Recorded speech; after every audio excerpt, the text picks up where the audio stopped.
¿Sabemos cuál es la senda de la transición ecológica? O mejor dicho, ¿las sendas? Y aún más importante, ¿seremos capaces de seguirlas? En esta nueva serie de podcast exploramos las sendas que debemos transitar, por estrechas que sean, para lograr un futuro más verde y más justo. Bienvenidos y bienvenidas a Sendas, un podcast por y para la transición ecológica.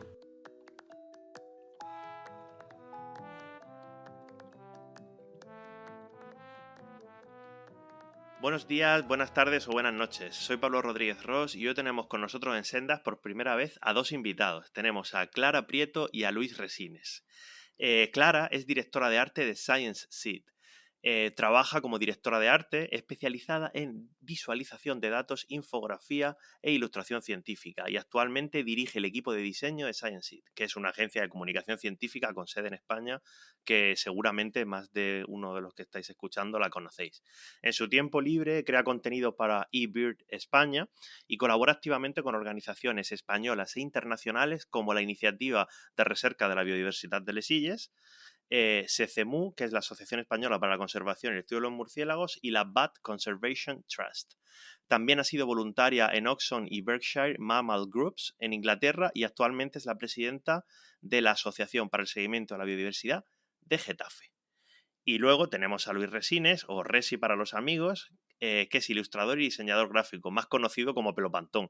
Desde 2010 trabaja fomentando la cultura científica y la conciencia ecológica. Es licenciado en Bellas Artes, ha dibujado varios cómics de divulgación científica como Expedición Malaspina, Oso de Troya para el CSIC, el Consejo Superior de Investigaciones Científicas, también Quimera para el Gobierno de las Islas Baleares, Aventura Natura, los ecosistemas de Baleares con la Universidad de las Islas Baleares, otro cómic para el Cluster Cómic de Mallorca y, bueno, actualmente está dibujando un cómic sobre tortugas terrestres de las Islas Baleares para el Gobierno Balear y SEO BirdLife, que es la Sociedad Española de Ornitología. Trabaja como diseñador para centros de investigación como el IMEDEA, que es el Instituto Mediterráneo de Estudios Avanzados en Baleares, el Instituto Español de Oceanografía, el Real Jardín Botánico de Madrid, el Museo de Ciencias Naturales, etcétera, etcétera, etcétera. Bueno, ¿qué tal? ¿Cómo estáis? Hola Pablo, buenos días, buenas tardes o buenas noches. Muchas gracias por invitarnos. Nada, muchas gracias a vosotros por venir. La verdad es que tenía mucha ilusión y muchas ganas de hablar con vosotros dos y concretamente de un aspecto que mucha gente pensará que para un podcast no tiene mucho sentido, ¿no? Porque ¿cómo vamos a hablar de ilustración o vamos a hablar de diseño gráfico o vamos a hablar de cómics en algo que no se ve, sino que se oye, ¿no? Pues ahí está un poco el reto y yo creo que va a quedar bastante interesante. A mí en general me parece muy interesante el uso siempre de las imágenes, del grafismo, etcétera, etcétera, para comunicar retos que están relacionados con la transición ecológica, ¿no? En transición ecológica o en cambio climático, en cambio global, etcétera, etcétera. En todos estos temas hay un problema, que es que los datos por sí mismos y únicamente no valen para convencer. Y muchas veces adquiere valor aquella tradicional expresión, ¿no?, de que una imagen vale más que 1000 palabras, ¿no? Entonces yo os quería preguntar primero, si quieres empezamos contigo, Clara, ¿cómo se comunican gráficamente asuntos como la biodiversidad, el cambio climático, la contaminación, etcétera? ¿Cómo lo haces tú en tu trabajo o en tus actividades voluntarias, que también son numerosas? Pues es que justamente es lo que has comentado, Pablo. O sea, nosotros, nuestro cerebro, las imágenes las procesa muchísimo más rápido que los textos y eso hace que la imagen sea una herramienta súper poderosa. Y luego no es solo eso, es que además hay un montón de formatos y en concreto, pues en mi trabajo trabajamos pues desde ilustración científica, infografías, animaciones y justamente, por ejemplo, este formato de animación ayuda muchísimo a que la información llegue muchísimo más rápido a la gente porque son como formatos, no sé, como que en 2-3 minutos ya lo tienes que contar todo. Entonces, nuestro trabajo al final no consiste solo en traducir información súper compleja, datos estadísticos, no es solo eso, es que hay que entender a quién se lo estás contando.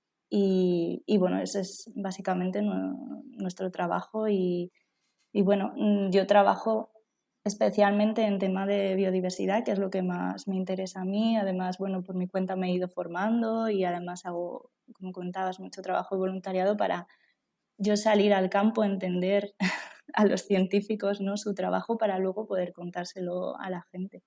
Y a mí me parece, vamos, fascinante todo. Y por eso tengo esas ganas de contar. Y para mí es como contar historias. Pues lo que dice Clara tiene mucha razón. Es súper importante, pues eso, saber a quién va a ir este mensaje para comunicar estos temas de biodiversidad y de medio ambiente. Yo lo que suelo hacer es buscar algo que sea que vaya a entrar rápido por los ojos y que pueda quedar en la retina sobre todo yo me dirijo un poco más a la gente más joven, porque creo que lo que tenemos que hacer es ir dejando pequeñas semillas que puedan ir germinando en el futuro, porque para la gente mayor o de nuestra generación, los que ya están convencidos y los que no va a ser muy difícil por la experiencia que tengo. Entonces yo sí que intento esto, ¿no? Generar contenidos, por ejemplo, cuando hago carteles para el Jardín Botánico o el Museo de Ciencias, intento que haya pequeños elementos que se puedan quedar en la retina de los más pequeños y que incluso quisieran hacerse una pegatina, que a veces el museo las ha hecho y eso, que se la puedan llevar y eso les sirva como de recuerdo, que a mí me ha pasado. Yo todavía desde pequeño tenía pegatinas de ICONA, que era el Ministerio de Medio Ambiente en aquella época, pues para luchar contra el fuego, para la protección de animales. Esas cosas son las que a mí se me han quedado y me han ayudado pues cuando yo realizo mis trabajos, a intentar volcar esto, ¿no?, en mi trabajo. Entonces, bueno, para mí esta forma de comunicar gráficamente es la que me ha ayudado más y yo creo que es la que más funciona. No, es súper interesante. Cuando os presentaba a ambos, ¿no? Pues la gente que ha estado escuchando se habrá dado cuenta que no solo existe una manera de comunicar gráficamente, sino que existen un montón, ¿no? Pues, por ejemplo, Resi puso mucho énfasis, ¿no?, en el tema de los cómics, cuando les pedí la información, aunque Resi ha hecho muchísimas cosas, por ejemplo, diseñar el logo de este podcast, que no lo hemos dicho, pero Resi fue el que lo hizo. Hago un Y montón de Clara, logos, sí, también. sí, y Clara también comentaba, ¿no?, pues todo el trabajo que hace con Save Our Life, con la asociación de Getafe en la que está esto de la biodiversidad. Y no sé si podríais explicar un poco, ¿no?, para dar un marco general también, qué formatos visuales existen para divulgar la conservación de la biodiversidad, por ejemplo, que es a donde estamos llevando esta conversación.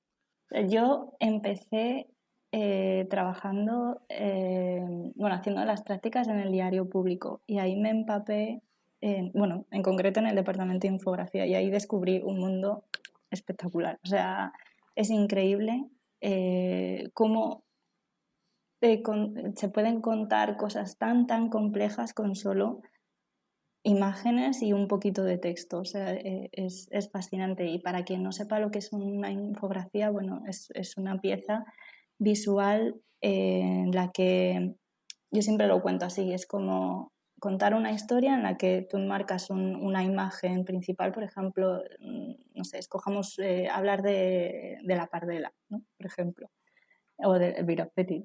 Y escogemos esa imagen, la presentamos en grande para que sea de un primer vistazo, cuando alguien mira este material, sepa ya de qué va. O sea, es súper importante que de un primer vistazo diga, vale, esto va a ir de esto. Y luego, alrededor de esa imagen vamos construyendo la historia y vamos contando datos, pero todo como muy narrado, ¿no? Y es un formato que ayuda muchísimo, pues eso, a contar temas científicos, por eso, porque lo estamos haciendo como narrando una historia, ¿no? Y luego otro formato que, bueno, es muy interesante también, la ilustración científica, que desde aquí quiero hacer un llamamiento de no está muerta la ilustración científica, aunque exista la fotografía. Lo que se consigue con la ilustración científica no nos lo da la fotografía. O sea, queremos ilustrar a un espécimen perfecto y eso en la fotografía no nos lo puede dar.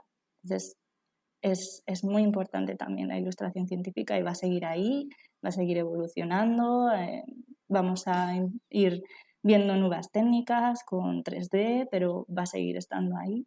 Y luego la animación, como comentaba, es un formato que ayuda muchísimo, sobre todo de cara... Estoy hablando un poco también como dirigiéndolo hacia el formato digital, ¿no?, que es a lo mejor quizás hacia donde podemos llegar a más público. La animación y sobre todo de cara a redes sociales, es que nos permite llegar a muchísima gente, contar algo en 2, 3 minutos y la gente se queda con esto porque son imágenes en movimiento que hace que la gente pues esté enganchada, ¿no? Y les estás contando una historia y en realidad a lo mejor estás contando cosas súper complejas y como que no son conscientes de que están aprendiendo cosas. Y a mí eso es también un formato que me parece súper importante. No, es súper interesante, Clara, y ha sido además como desde lo más intuitivo, lo que más la gente debería conocer, ¿no? Que son las infografías, hasta ya formatos un poco más complejos. Y yo me estaba riendo porque a mí hace una semana, bueno, que no daré nombre, ni diré dónde, ni nada, pero bueno, que a nivel laboral yo planteé acerca de un tema, dije, oye, pues estaría muy bien hacer una infografía de este asunto, ¿no? A lo cual una persona que se dedica, bueno, también al tema del medio ambiente me dijo, ¿qué es una infografía? Y yo me quedé como, hostia, estamos en 2022 y ni siquiera conceptualmente hay gente que sabe lo que es una infografía, ¿no? Pero bueno, al final la infografía se ha hecho y ha quedado muy bien. Y Resi, cuéntanos un poco tú acerca del cómic, porque yo supongo que la mayoría de gente que le gustan los cómics, por ejemplo, mi hermano es muy fan de los cómics y lee, bueno, una barbaridad, como toda la gente que le gustan los cómics, que tienen no sé qué les da, que bueno, que al final tienen la habitación ahí llena de cómics y se los leen en 10 minutos y se compran otro. Pero claro, cómics así más de naturaleza, de conservación de la biodiversidad, etcétera, etcétera. Yo, al menos en lengua anglosajona sí que sé que hay más porque nos llevan, al menos en estos aspectos, nos suelen llevar la delantera.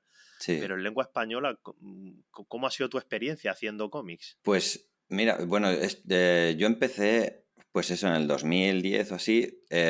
Yo trabajaba en Barcelona, en diseño gráfico, y tenía un montón de amigos científicos en el ICM, que creo que estuviste también, ¿no, Pablo? Pues bueno, pues estos amigos me decían, tenemos mucha necesidad de contar todo lo que hacemos. En Europa cada vez exigían más la divulgación para poder aportar fondos para las investigaciones, porque claro, si no llegaba a la sociedad esta información, pues la sociedad no decía que había que invertir en ciencia. Entonces, bueno, yo conocía a Carlos Duarte y la expedición que iba a hacer con la expedición Malaspina, que era una expedición muy, muy ambiciosa, y estuve viendo que había un montón de formatos para divulgar la exposición, la expedición, perdón, y me di cuenta que faltaba para divulgar a los más pequeños, por ejemplo, que esa expedición iba a ser muy importante y para los pequeños no había nada. No, te hago un paréntesis. La expedición Claro, daba la vuelta al mundo. O sea, que sí. no era una expedición, o sea, de ir de Mallorca a Barcelona, no, que era darle la vuelta al mundo Claro, en yo dos creo que era la barcos. expedición científica más ambiciosa que se hacía desde hacía mucho tiempo. Y entonces digo, esto no puede quedar ahí y que las generaciones más jóvenes no la conozcan, ¿no? O sea, porque sí, la vamos a conocer los mayores, que vamos a ver en las noticias, va a haber periódicos, se hicieron libros, artículos, vídeos, fotografías.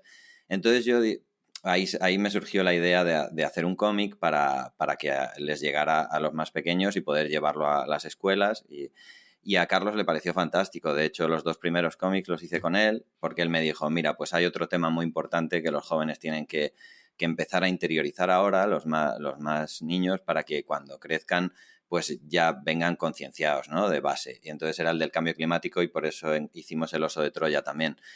Y de ahí empezó todo el tema de Pelopantón, y porque a raíz de eso ya no era solo cómic, sino también hacer algún póster, hacer alguna maquetación de tesis de la gente, que también es un tema que los científicos, pues cuando están haciendo la tesis, no les da tiempo a todo el tema del diseño y eso, entonces está guay que empiecen a delegar para centrarse en la investigación. Y por ahí empecé. Y mira, justo acabo de terminar hace una semana unos cursos en la universidad donde hemos usado el último cómic que hemos hecho de 2 lagartijas para explicar los ecosistemas de las Baleares, también con alumnos de los colegios e institutos, y ahí pues les enseñamos lo que son las especies endémicas, que aquí en Baleares es muy importante y no lo saben, y a través de un cómic ellos lo entienden muy bien. Les explicas que son especies que solo crían en un determinado lugar y entonces, bueno, pues así conocen, pues eso, lagartijas, pardelas, el ferreret, sapillo balear, que son especies que solo habitan aquí y que deberían formar parte de su identidad como baleares, ¿no? Muchas gracias, Resi. Y ahora, continuando contigo, porque ya que has sacado este tema, que Clara, cuando estábamos intercambiando mensajes para preparar el programa, Clara dijo, oye, me parece muy interesante y me gusta mucho el trabajo que habéis hecho con la pardela balear, en Baleares, con el Birot Petit. Resi, cuéntanos un poco ese ejemplo. Buah, pues es que lo del Birot Petit fue un crash que tuvimos porque yo estaba en mi pueblo dibujando por aquel entonces el cómic del oso de Troya y escuché en la radio a un investigador del IMEDEA hablando de las pardelas y las sirenas, el mito de las sirenas, que originalmente venía del canto de las pardelas. A mí me dejó loquísimo el programa en Las Mediterráneo, en Radio pardelas, 3. sí, las pardelas, perdona, para que la gente no lo sepa, son como unas gaviotas pequeñas, ¿vale? Que Sí. no, creo que no lo hemos dicho. Sí, sí, que te recordaba al Sí, programa son de aves Radio 3. marinas así que pues pelágicas que no vuelan sobre tierra, no las gaviotas vuelan alto y las pardelas solo vuelan a ras de agua, ¿no? Y cuando están criando y eso, pues cantan y pues se originó el mito de las sirenas. Y bueno, esta historia me enganchó, escribí al investigador y en el 2014 nos vinimos aquí a Baleares a hacer un trabajo sobre capturas accidentales de aves marinas en artes de pesca, porque el palangre es la principal causa de mortalidad de estas aves marinas. Entonces ahí descubrí pues, que eran endémicas de aquí de Baleares, que quedaban muy pocas parejas y que a través de, pues eso, de la llegada del ser humano, la introducción de las ratas, de los gatos, pues estas aves que antes ocupaban todas las Baleares se habían visto reducidas a pequeñas grietas y cuevas de Mallorca y de Ibiza. Entonces, pues de ahí empecé, lo primero que hice fue este proyecto y ahí hice un mini cómic se llamó Birot Petit, de 2 páginas de la relación de un pescador con el Birot, ¿no? Y cantaban y los pusimos en el Festival del Cómic Nostrum, que es un festival de cómic aquí en Mallorca, y lo vio una persona de la Consellería de Medio Ambiente y me pidió el cómic de Quimera, ya un cómic más desarrollado de unas 40 páginas sobre la historia de un Birot Petit real, un Birot Petit que anillaron en 1986, que sigue vivo, que a día de hoy la siguen cogiendo y tomando las medidas y todo. Y bueno, a través de este cómic dibujamos pues, y contamos toda esta historia, ¿no? Por eso que el Birot para mí es un flechazo y hago un montón de cosas sobre el Birot constantemente porque yo creo que para mí es un símbolo de la defensa de la naturaleza y del medio ambiente aquí en Mallorca. Sí, sí, totalmente. A ver si en algún programa podemos, hacemos un programa insular explícitamente y hablamos de todas estas especies icónicas, ¿no? Y del Uh-huh. papel que han tenido como símbolo, ¿no? Porque la pardela también era un ave que habitaba en determinados islotes y en determinadas islas, concretamente, que, por ejemplo, se querían urbanizar y hubo una lucha ecologista muy intensa para que no se urbanizasen y gracias a eso, básicamente, se salvó la especie hace ya algunas décadas, ¿no? Sí. Y, Clara, por continuar un poco más con la biodiversidad, me parece súper interesante lo de la Asociación para el Seguimiento de la Biodiversidad de Getafe. Hace poco estuve en una obra de teatro que se llama Diario Vivo, creo, que es lo que hace Ballena Blanca, y hubo un hombre que también era de Madrid que me hablaba nos habló, perdón, de la biodiversidad que había en Madrid, ¿no? Que a priori uno no se da cuenta de que aún en grandes ciudades pues uno puede encontrarse una cantidad de especies bastante asombrosa, ¿no? Sean poblaciones residentes como poblaciones de aves que por ejemplo migran y pasan por encima de Madrid, como pueden ser pues, por ejemplo las grullas, ¿no? Que yo creo que a lo mejor es lo más icónico, ¿no? Yo quería preguntarte un poco, que nos cuentes acerca de esa asociación, ¿no? Para el seguimiento de la biodiversidad de Getafe, de la cual eres presidenta. ¿Qué tipo de cosas hacéis? Y a nivel de diseño para la concienciación ciudadana, diseño gráfico, si habéis hecho algo, porque bueno, yo considero que es muy importante que la gente se asocie y tenga lugares comunes para abordar pues problemas como la transición ecológica, la crisis de la biodiversidad, etcétera, etcétera.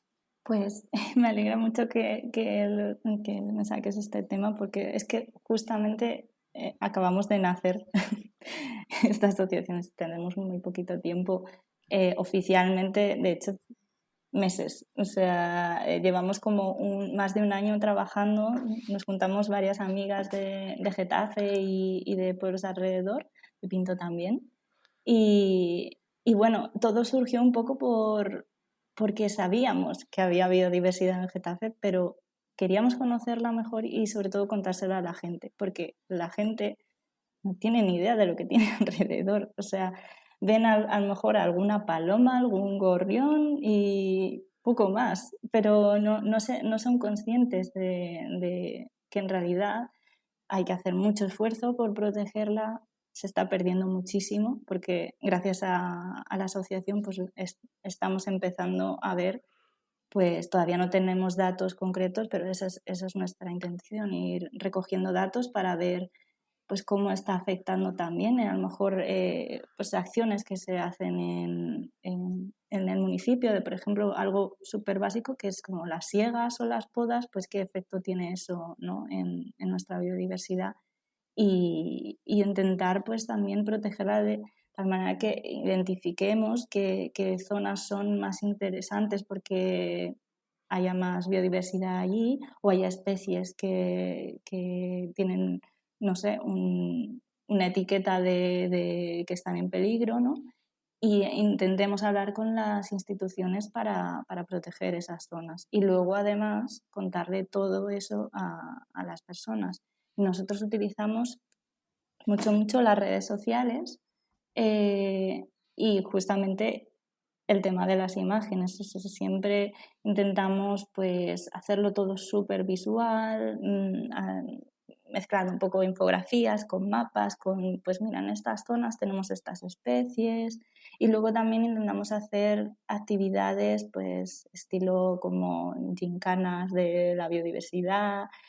Trabajamos mucho con una aplicación que se llama iNaturalist para ir haciendo registros y bueno, este tipo de aplicaciones yo creo que son muy interesantes porque nos hemos dado cuenta, yo creo que por la naturaleza del ser humano que es un poco competitivo, les gusta esto bueno, de coleccionar y de competir entre personas, pero nosotros intentamos llevarlo al lado positivo y es pues hacemos actividades de vamos a intentar en estos días pues registrar el mayor número posible de fauna y flora, ¿no?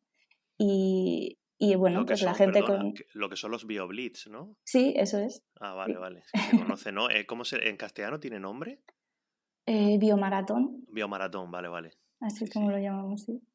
Y es súper interesante porque tú le cuentas esto a la gente, que puede salir al campo, que se lleve su móvil, que haga fotos, que luego esas aplicaciones muchas pues ayudan, ¿no? Tienen inteligencia artificial que te ayuda a identificar la especie por una foto, por un canto.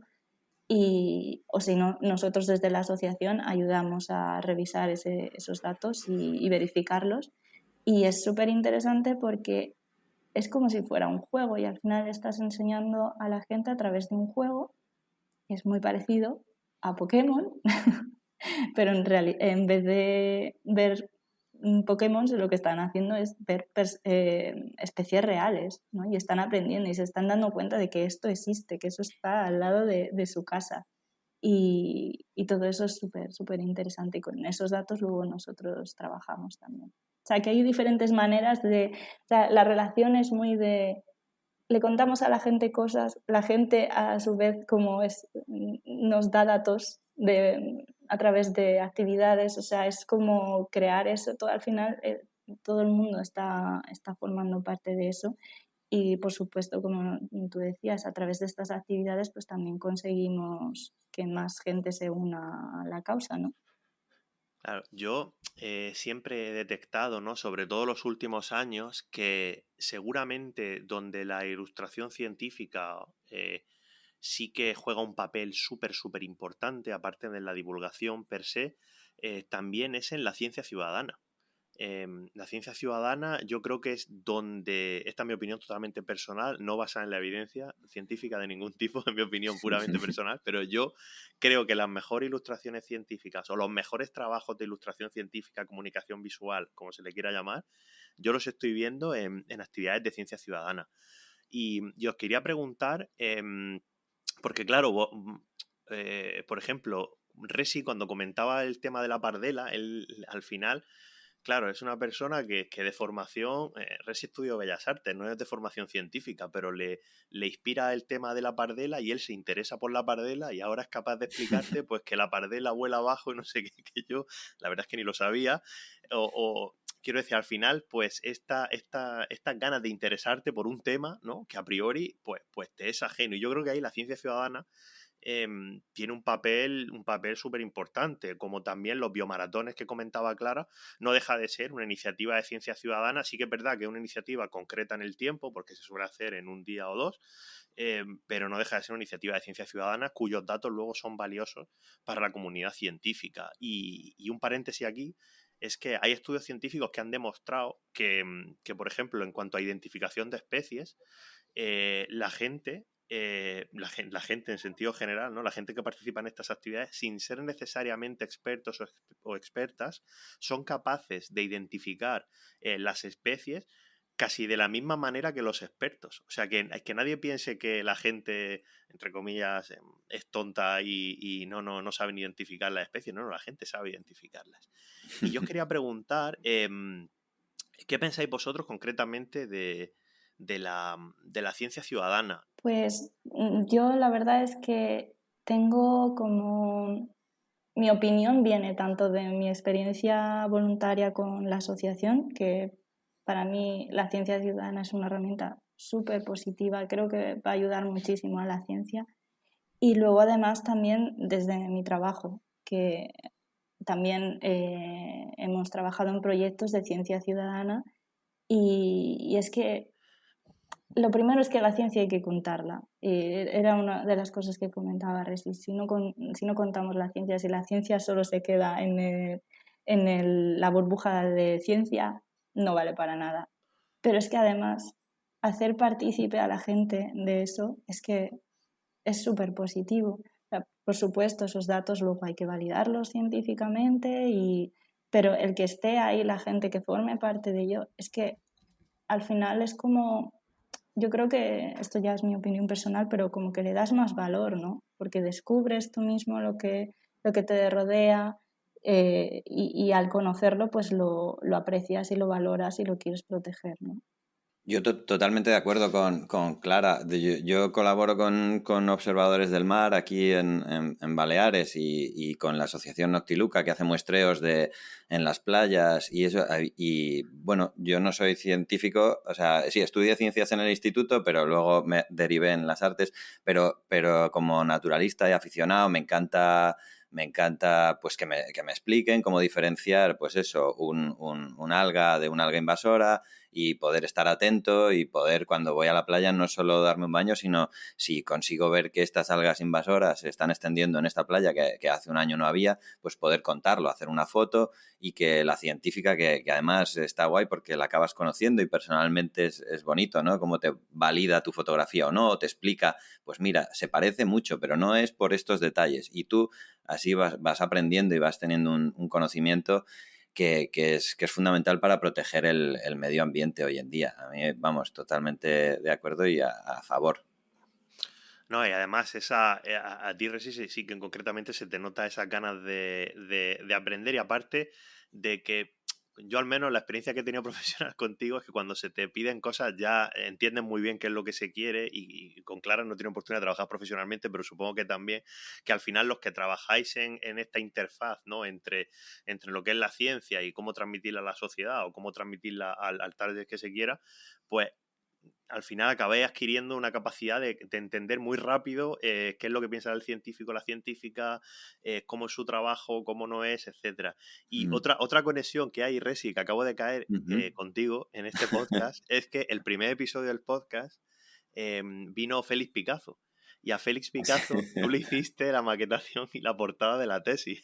Sí, lo conozco Allá bien a hace unos Félix. años. Eso acabo de darme cuenta ahora mismo, ¿no? Y ya me acuerdo yo de ver esa. Y creo que con esa portada fue cuando yo te puse cara a pelopantón. Dije, hostia, qué chulo, porque, claro, una persona que trabaja en ilustración, pero no esté familiarizada con el mundo científico, con la biodiversidad, etcétera, Uh-huh. etcétera, si se le piden según qué cosas, Uh-huh. es muy complicado que las pueda hacer, por decirlo de alguna manera, que las pueda hacer bien. En cambio, los que estáis ahí muy metidos en el turrón, como se suele decir, pues sí que es verdad que se nota muy rápido que ya sabéis por dónde tienen que ir los tiros, etcétera, etcétera, ¿no? Pues hemos aprendido mucho de los científicos a hacer preguntas, que es fundamental.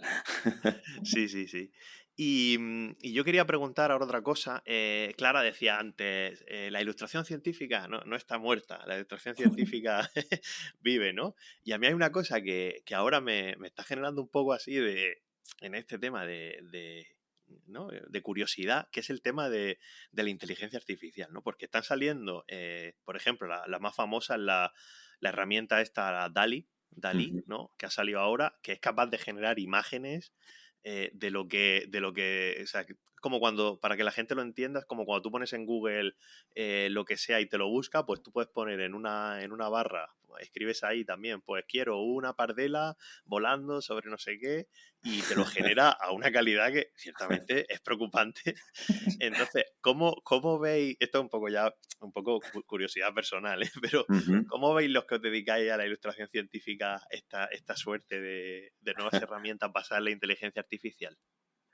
Bueno, mi opinión, yo recuerdo que hace unos años estudié un curso de User Experience y uno de los temas era justamente esto, la inteligencia artificial. Y una de las cosas que decían es que siempre las máquinas van a necesitar humanos, siempre.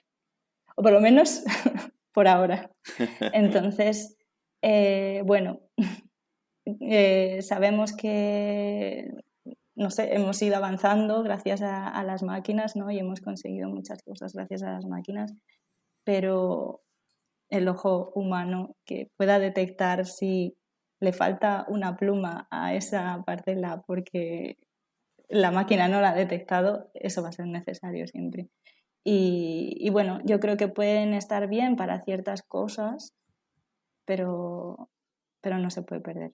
El ser humano necesita estar ahí y sobre todo eso porque al final nosotros trabajamos con científicos que son profesionales en ello y en su tema, en su área, y nosotros trabajamos en equipo. Y eso es lo que le da valor también al trabajo, yo creo, ¿no? Que no es el trabajo solo de uno, sino que es un conjunto de personas profesionales que están haciendo un material con una intención para un público en concreto, no sé.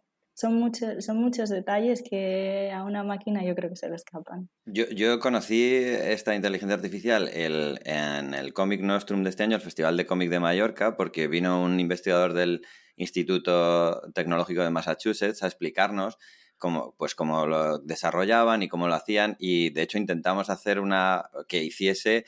Le dimos un montón de viñetas de uno de los dibujantes de aquí de Mallorca y la inteligencia artificial intentó recrear. Es verdad que no hacía exactamente las viñetas, pero yo sí que en ese momento le vi una posibilidad. Y ahora me he descargado el programa y lo estoy usando como herramienta.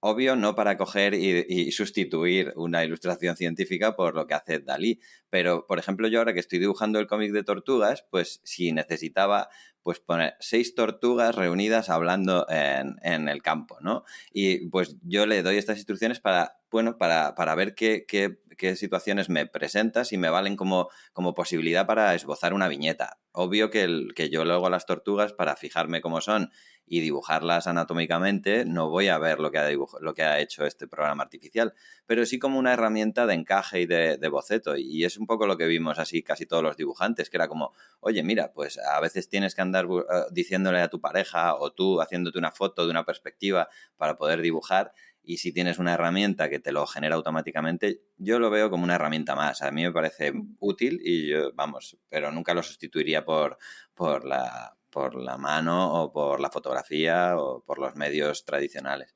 O sea que confirmamos que el logo de este podcast de Sendas no fue generado por inteligencia artificial. No, como mucho generaría algunas opciones de las que yo me inspiraría. Vale. No, yo lo digo, saco este tema, ¿no? Para que la gente tenga en cuenta que no es tan simple como parece, como descargarse ese programa y ya empezar a ilustrar, porque hay mucha gente que muchas veces se ve tentada, ¿no? De una vez que tiene la herramienta, bueno, pues el do it yourself es una cosa que por lo general no acaba bien. en Ujú. ilustración científica y en otros asuntos. Por lo general, habla con los profesionales, busca a los profesionales porque por lo general lo que te va a salir es mal. Y en ciencia Ujú. concretamente ha habido no sé cómo lo veis vosotros, ¿no? Pero ha habido un cambio brutal, pero brutal en cuanto a la ilustración, incluso dentro de los propios artículos científicos. Porque, Ujú. claro, uno siempre entendía la ilustración antes, ¿no? La ilustración científica como, bueno, yo tengo aquí estos resultados, quiero comunicarlo al público. O yo que tengo estos resultados y quiero generar una infografía para un evento, no sé qué. Pero claro, es que ya incluso las ilustraciones o las gráficas, las figuras de los papers, de los artículos científicos, ya tienen un grado de, bueno, en muchos, ¿no? Porque otra gente lo sigue haciendo igual, ¿no? Pero que ya se está utilizando mucho la ilustración científica. Yo me acuerdo Mm. no hace mucho, hace unos 10 años, y bueno, y todavía hoy en día, ¿no? Pero uno se suele encontrar gráficas en papers hechas con Excel, que son gráficas totalmente horribles, Sí. y ya incluso, ¿no? Como vosotros habéis notado a nivel laboral esto, que se os piden, por ejemplo, ilustraciones que ya no son para divulgar un paper, sino que son para hacer el propio paper. A ver, la ilustración científica ha mejorado mucho, en concreto también gracias, yo creo, sobre todo a una plataforma que salió, que es Ilustraciencia, como en el 2009, porque hasta entonces la mayoría de los ilustradores científicos pues se autoformaban, o bueno, veníamos de escuelas de arte, de diseño, y algún curso había por ahí, eso para especializarte, libros, pero gracias a esta plataforma desde el 2009 ha generado un montón de especialistas y que están haciendo cosas chulísimas. Y lo que dices, yo al principio cuando empecé a trabajar me encontraba que los científicos hacían una gráfica en el PowerPoint o en el Excel o en el Word y la colocaban y les parecía la mar de bien. Y digo, pero si es que, o sea, se ve fatal. O sea, esto no, en realidad estáis entorpeciendo vuestra labor. Entonces, uno de mis primeros trabajos era hacer esto, era rediseñar los pósteres que hacían para los congresos y cogía las gráficas y les daba, pues les ponía un poco de 3D, un poco de perspectiva y claro, decían, jo, así se entiende mucho mejor. Digo, claro, es que tenéis que contar con profesionales para hacer estas cosas porque si no, o sea, es como si yo intento hacer el cómic y escribir el guión del cómic también. Digo, bueno, pues quedará un guión bastante simplón, pues porque yo no he estudiado cómo escribir un guión, ¿no? Por eso siempre tienes que contar con un profesional que haga ese trabajo. Pero es eso bueno, que es que la ilustración ha mejorado muchísimo y ahora hay un mogollón de profesionales de lo cual yo me alegro un montón. Cada día voy conociendo gente nueva que además aportan nuevos estilos, nuevas formas. Ya no es solo la típica ilustración en blanco y negro y a plumilla, sino que se ven cosas en 3D, en acuarela. Hay muchas formas y cada forma se adapta a describir cada especie o cada cosa de una manera específica. Y esto me gusta mucho. Clara, y vosotros en Science Seed, vamos, básicamente sí que tenéis un montón de trabajo de esto, vamos, al menos por lo que yo he visto que desde hace ya bastante tiempo que vais haciendo, ¿no? Sí, sí, y bueno, y de hecho, además de ilustración científica, un formato que se pide muchísimo y que lo exigen, de hecho, desde, por ejemplo, los proyectos europeos, o sea, exigen que haya un logo que esté bien diseñado, una página web que esté bien diseñada, y si no está bien diseñado, lo penalizan y tienen que pedir a que se rediseñe o que se haga mejor. O sea, hemos llegado a ese punto, bravo, porque ya se le está dando un valor a nuestro trabajo que no es solo hacer dibujitos, sino que es un trabajo profesional que ayuda a que pues desde los papers a pues proyectos de investigación tengan un impacto mucho mayor y al final es lo que se quiere conseguir, ¿no? Ahora, retomando un poco la línea, ¿no? De la transición ecológica, la crisis de la biodiversidad, etcétera, etcétera, aquí vamos hablando. Yo soy un firme convencido de que, como decía al principio, de que la ilustración y todo este tipo de comunicación gráfica tiene que jugar un papel súper, súper importante eh, en el presente, pero también en el futuro, ¿no? O sea, es decir, si queremos llegar a un futuro mejor, a un futuro en el que la gente, sobre todo desde el punto de vista ambiental, ¿no? Pues esté más concienciada, sea consciente de la biodiversidad que tiene a su alrededor, como hemos hablado, pero también sea consciente de qué se puede hacer para protegerla, sea consciente de los impactos del cambio climático, etcétera, etcétera. Yo creo que para eso necesitamos ilustración gráfica y necesitamos imágenes potentes que ayuden a concienciar a la gente. Así que ya casi como última pregunta os quería preguntar ¿qué propuestas tenéis vosotros para lograr eso que, desde el punto de vista de ilustración gráfica? O sea, ¿qué cosas creéis que no se están haciendo lo suficiente y habría que hacer o cosas que directamente no se están haciendo y se podrían hacer en cuanto a la concienciación, por ejemplo, la transición ecológica, del cambio climático, etcétera, desde el punto de vista de la ilustración gráfica? Bueno, a ver, la verdad es que es un poco al hilo de lo que comentaba antes. El primer paso tiene que ser desde dentro, o sea, desde la comunidad científica tiene que darle ese valor a nuestro trabajo y vernos como aliados y respetarnos como profesionales también y buscarnos, ¿no? para llegar al público. Y luego yo creo que también para poder llegar a la gente e intentar, no sé, que le haga clic el cerebro y que cambien, es adaptarse un poco también a dónde está consumiendo la gente ahora mismo información y yo creo que, bueno, el tema digital sabemos que y redes sociales, vamos, desde lo que veo yo profesionalmente, creo que por ahí van los tiros. Entonces, yo creo que tenemos que intentar hacer materiales que, bueno, se adapten a estos formatos, que sean de consumo rápido para poder llegar a la gente. Y luego, bueno, yo creo que hay muchos formatos.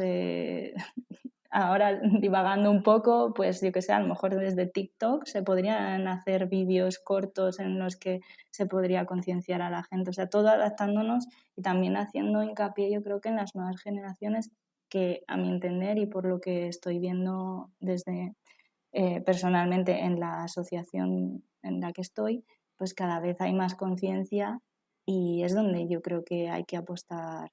O sea, obviamente a todo el mundo hay que contarle las cosas y hay que buscar ese cambio en toda la sociedad, pero la gente joven sobre todo, yo creo. Estoy de acuerdo con Clara. Y yo lo que creo es que, a ver, o sea, se está haciendo muy bien todo este trabajo y estamos haciendo, pues eso, muchas ilustraciones, están haciendo animaciones, vídeos, gráficas. Lo que pasa es que yo creo que estamos todavía en este nicho de los que nos gusta o nos dedicamos y para salir de eso yo creo que es que deberían implicarse las grandes agencias de publicidad, los grandes medios de comunicación. Tiene que haber más implicación por los que tienen los canales potentes que pueden transmitir eso. O sea, que pues, por ejemplo, que este podcast si pues que lo fichara, pues yo qué sé, el País y que lo pusiera o el ASER y lo pusiera en el Podium Podcast, porque es lo que necesitamos ese tipo de cosas. Digo, tu podcast, como digo, los trabajos que hace Clara o que alguna editorial grande se interesara por cómics de ilustración científica y decidiera apostar por ello para moverlo pues por los canales que realmente se mueve la mayoría de la información, porque si no, nosotros estamos intentando hacer las cosas lo mejor posible y mejorar los formatos y hasta se hace poesía, se hace performance, se hace todo, pero nos faltan los canales fuertes para llegar a la sociedad, yo creo. Sí, yo estoy totalmente de acuerdo. De hecho, bueno, lo primero, si alguien quiere fichar este podcast, le paso los... No, es broma.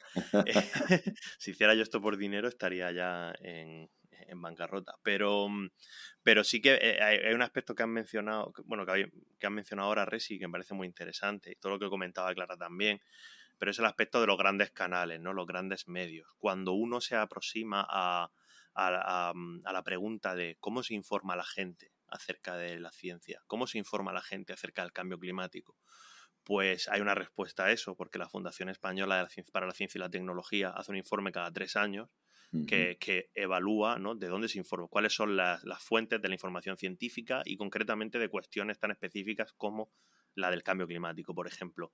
Y aún a fecha de hoy sigue siendo la televisión. Y es una cosa fascinante. O sea, una cosa aún hoy en día sigue siendo la televisión.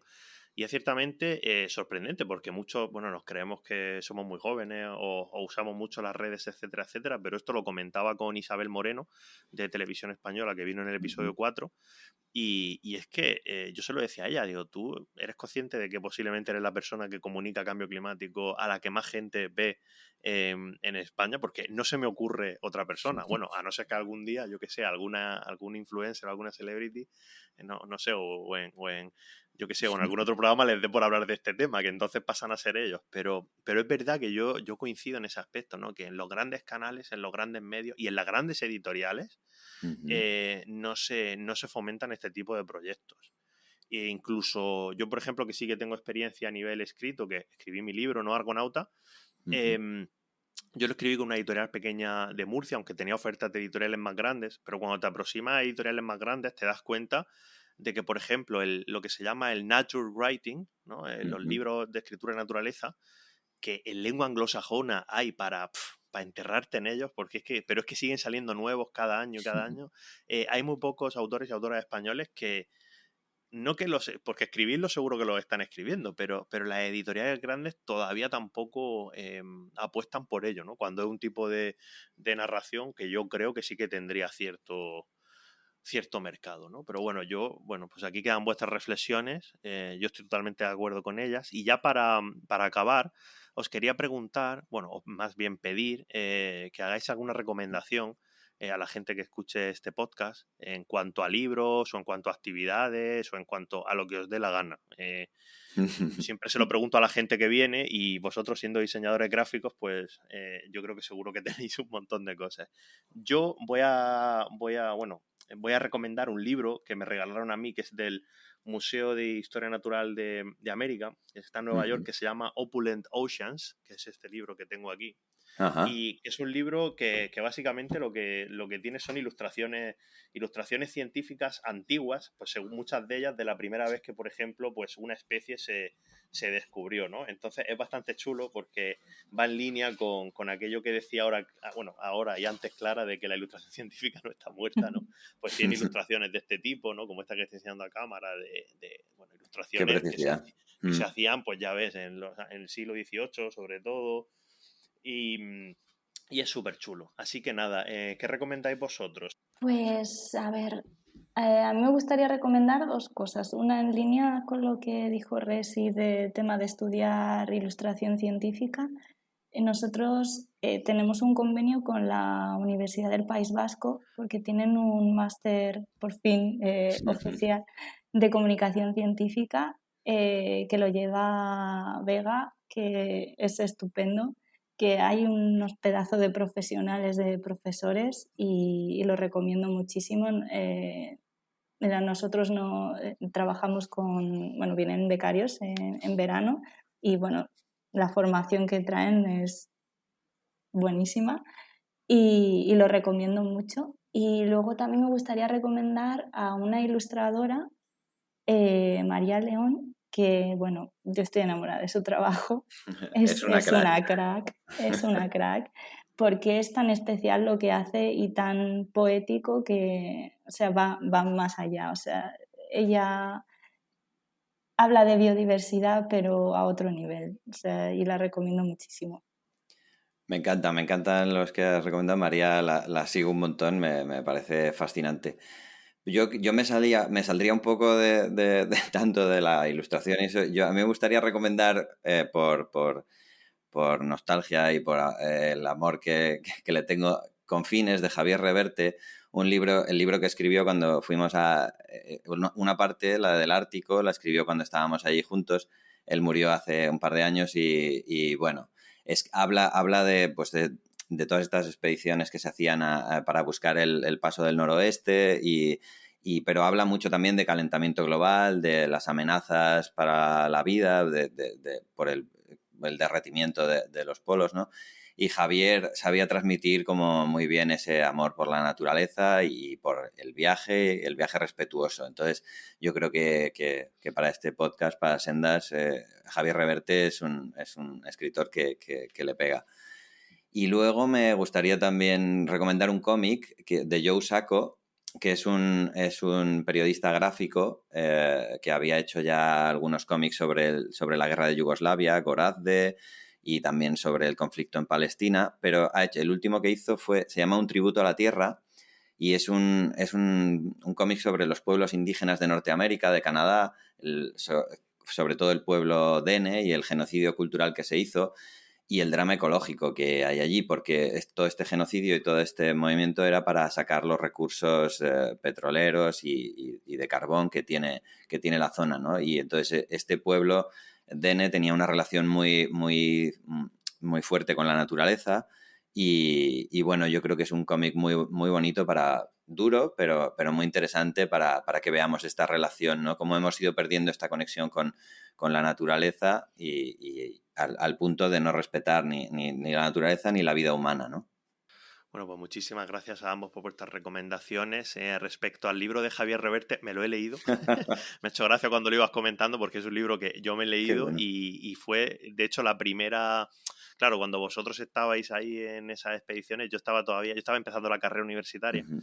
Y yo me acuerdo que me leí el libro y fue la primera vez que tuve conciencia, ¿no? del tema del paso del noroeste, que mucha gente no lo sabe, ¿no? Pero bueno, básicamente como el Ártico está perdiendo la superficie cubierta de hielo, sobre todo en época estival, que está alcanzando mínimos históricos, claro, a través del Ártico ahora ha surgido ya, de hecho, porque ya han pasado los primeros buques estos años, una nueva ruta comercial que básicamente conecta Asia con América de manera mucho más rápida. Uh-huh. Entonces, claro, Javier Reverte lo que cuenta en ese libro es cómo él se va encontrando a gente de grandes empresas comerciales, petroleras, etcétera, etcétera, que están allí en el Ártico, un poco viendo a ver qué se cuece y si el paso se va a abrir, si no se va a abrir, si pasamos la ruta comercial por aquí, y él va hablando con todos ellos, ¿no? Y es ciertamente, yo creo que fue una de las primeras veces que yo leí algo que me preocupó de verdad respecto a la cuestión del Ártico concreta, ¿no? Uh-huh. Es decir, oye, es que aquí se va a abrir una ruta comercial porque se está deshelando